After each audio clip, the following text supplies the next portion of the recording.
Now imagine this flying anywhere else. Last night, Don Lemon thought it was hilarious when guests on his show mocked Kanye West's intelligence ahead of the rapper's meeting with President Trump Thursday, tomorrow. And it was done in the most offensive way possible. Watch. Kanye West is what happens when Negroes don't read.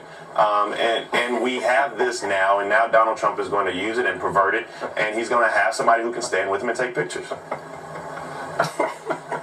He's an attention whore like the president.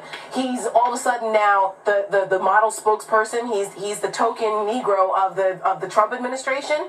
This is ridiculous. No one should be taking Kanye West seriously. He's clearly has issues. He's already been hospitalized. Joining me with reaction is Candace Owens, Communications Director for Turning Point USA. Candace, it really turns out that they cannot accept anyone who disagrees with them, who has any affinity for or any agreement with President Trump. Who's the intolerant one now, Candace? They are absolutely intolerant, but I'll say this, most especially, to add to your statement, most especially black people. The Democrats rely on our vote. If they secured 85% of our vote, they would lose. So they need to achieve more than 85% of the black vote to sustain their party.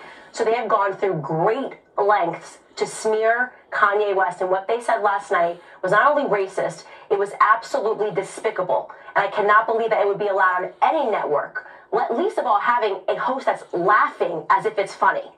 Yeah, the entire panel kind of just went on with that. Imagine if a conservative host had a guest on who said something like that and laughed. There would be calls for boycotts. I mean, I got in trouble with poor old LeBron James. I was just teasing him. Like, oh, you can't say.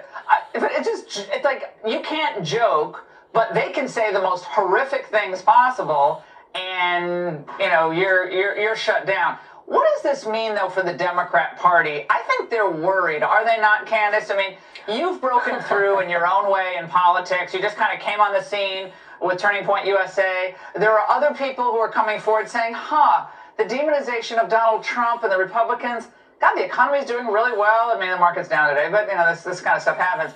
But the stuff's going pretty well, and these people seem really angry all the time. It kind of doesn't compute at some point.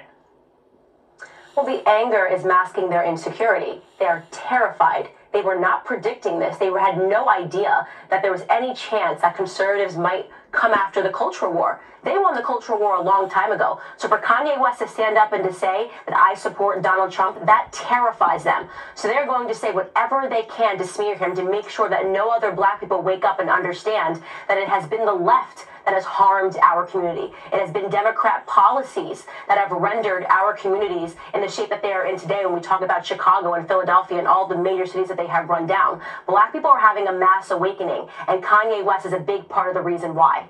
Now, you've met with Kanye West. I guess you're going to meet him tomorrow before his lunch with President Trump. You guys struck up something about friendship. What is it with him and Trump? Is it just that, they're pals? Is there a path toward criminal justice reform, prison reform, other work they might do to get kids out of gangs? Like what's the collaboration there? Look, I don't want to speak for him, but I will tell you my assessment of it after having several conversations with him. First and foremost, Kanye is very educated about the Democrat Party and the history of the Democrat Party.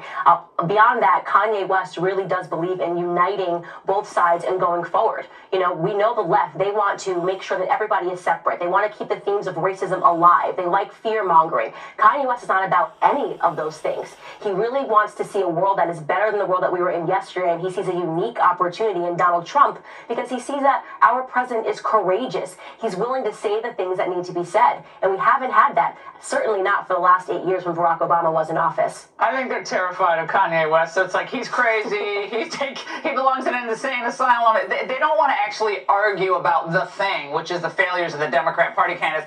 All right, Candace, give us an update after your meeting tomorrow with Kanye. It's good to see that happening. And coming